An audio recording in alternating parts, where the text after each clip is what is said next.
Evo, krenuo sam u ovaj veliki grad ovde da završim neku školu i neki fakultet, da nađem diplomu sebi za firmu, postanem neki šef i poslovođa, da ne radim više sa onaj švajs aparat i sa metu dole u podrum.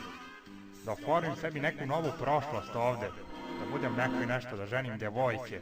Dečko, ličiš mi nekog pedera, nekog drogiraša, nemojte vi više u ovom selu, jer ti jasno, aj marš, gubi se u pičku materinu.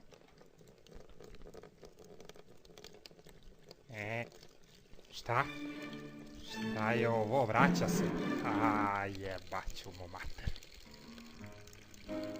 Uf, vraća se pandur, bit će zajebano. Stani bre govnja Ivko jedan. Tebi se obraćam Rumunu.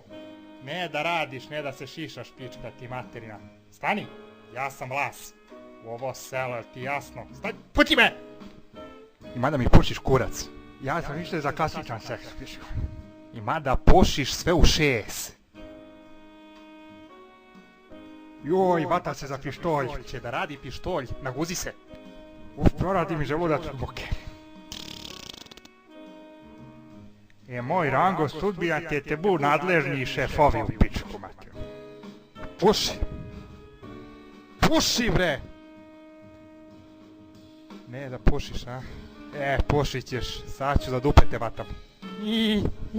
O! Šta je ovo, majku ti jebem? Sa ovo se u dupe kolješ, pedere jedan, pa malo. Manijaku. Životinjo.